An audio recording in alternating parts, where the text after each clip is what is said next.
వెళ్ళినా ఏ ప్రాంతానికి వెళ్ళినా కేసీఆర్ గారిని మిస్ అయినామనే ఫీలింగ్ ప్రతి ఒక్కరిలో కనిపిస్తూ ఉంది. 2 సంవత్సరాల నుండి ఈ రాష్ట్ర ప్రభుత్వం అవలంబిస్తున్న ప్రజా వ్యతిరేక విధానాలను చూసి ప్రతి ఒక్కరు ప్రతి దగ్గర కేసీఆర్ని గుర్తు చేస్తూ ఉన్నారు. 10 నిమిషాలు అయిపోతుంది మీటింగ్ అనే దగ్గర 1 అవర్ అవుతుంది. వాళ్ళే షేర్ చేసుకుంటూ కేసీఆర్ గారు ఉన్నప్పుడు మాకు నీళ్ళు ఇచ్చాడు, కేసీఆర్ ఉన్నప్పుడు 24 గంటల కరెంట్ ఇచ్చాడు, కేసీఆర్ గారు పెన్షన్ టెన్షన్ చేశాడు, రైతు బంధు వేశాడు అని చెప్తూ ఇప్పుడు మనం వెళ్తున్న గ్రామంలోనే కందవాడలోనే చెప్తా ఉన్నారు. కేసీఆర్ గారు 24 గంటల కరెంట్ ఇస్తే ఇప్పుడు 18 గంటలు కూడా చక్కగా ఇస్తలేడు.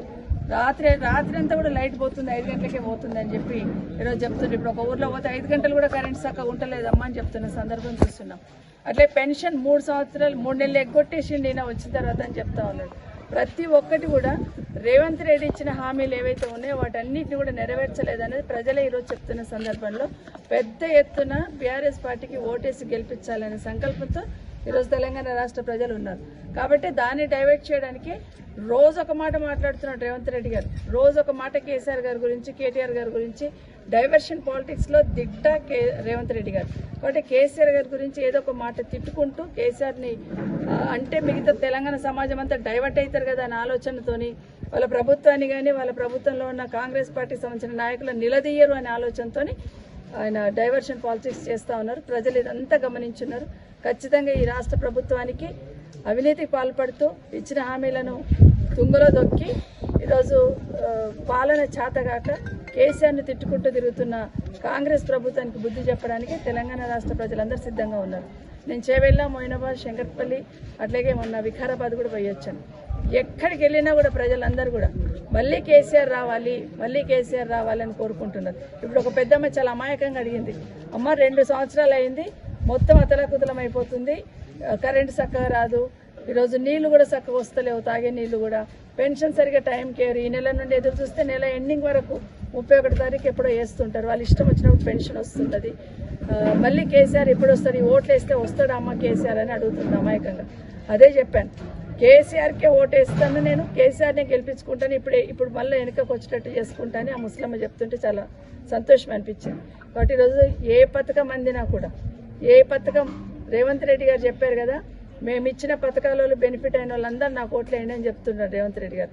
మేము అదే చెప్తున్నాం, కేసీఆర్ గారి పథకాలు ఏవైతే వచ్చినాయో ఆ పథకాలు తప్ప రేవంత్ రెడ్డి గారు ఒక్క కొత్త పథకం ఇచ్చిన పాపన పోలేదు. ఒకే ఒకటి ఫ్రీ బస్ అని చెప్తున్నాడు. ఫ్రీ బస్ లేడీస్కి ఇచ్చి జెంట్స్ నుండి డబుల్ ఛార్జ్ వసూలు చేస్తుండే అనేది ఇప్పటికే మహిళా సోదరిమణులకు అంత అర్థమైపోయింది. గ్యాస్ సిలిండర్ ఫ్రీ అన్నాడు, 500 రూపాయలు అన్నాడు, గ్యాస్ ఇవ్వట్లేదు. ఇది ఒకటి చెప్తున్నాడు. సన్న బియ్యం అనేది ఆ రోజు కేసీఆర్ గారు మొదలుపెట్టిన ఆ కార్యక్రమాన్ని రైతులు బాగా 24 గంటల కరెంటు, పుష్కలమైన నీరు అందించడంతో రైతులందరూ కూడా సన్న బియ్యమే పండిస్తున్నారు. కాబట్టి ఆ సన్న బియ్యాన్ని రేషన్ షాప్ ద్వారా ఇవ్వాలి అని ఆ రోజు కేసీఆర్ గారు నిర్ణయించింది. దాన్ని ఈరోజు అమలు చేస్తూ ఉన్నారు. 4 కిలోల బియ్యాన్ని 6 కిలోలు కేసీఆర్ గారు చేసింది అనేది వాళ్ళే చెప్తా ఉన్నారు. ప్రతి ఒక్కరు కూడా ఈరోజు కేసీఆర్ని తిట్టుకుంటూ తిరుగుతున్నారు తప్పిస్తే ఈయన పాలన చేత కాదని స్పష్టంగా అర్థమైంది. కాబట్టి అందరూ కూడా కారు గుర్తు కొట్టేసి గెలిపించడం సిద్ధంగా ఉన్నారు. ఇంకా మిగతా వాళ్ళు ఎవరైనా అటు ఇటు ఆలోచిస్తున్న సోదరులు ఉంటే దయచేసి ఆలోచించండి. తెలంగాణ రాష్ట్రం భ్రష్టు పట్టిపోతుంది. ఈరోజు శాంతి భద్రతలను అటుకెక్కిచ్చున్నాడు. ఈరోజు ఒక భరోసా కల్పించే ప్రభుత్వం ఈరోజు రాష్ట్రంలో లేదు. పెట్టుబడులు పెట్టే వాళ్ళందరూ వెనక్కి వెళ్ళిపోతున్నారు. ఒక్కసారి కాదు 2 సార్లు దావోస్ పైన పెట్టుబడులు పెట్టే పరిస్థితి లేదు.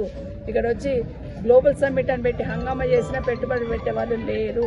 ఈ రాష్ట్ర ప్రభుత్వం మీద నమ్మకం పెట్టుబడి పెట్టే వాళ్ళకి లేదు. కాబట్టి ఇక్కడ రాష్ట్ర ప్రభుత్వం మీద ఎఫెక్ట్ ఇస్తుంది, రాష్ట్రం మీద ఎఫెక్ట్ ఇస్తుంది. అందరూ కూడా చదువుకున్న వాళ్ళందరూ కూడా ఆలోచించండి.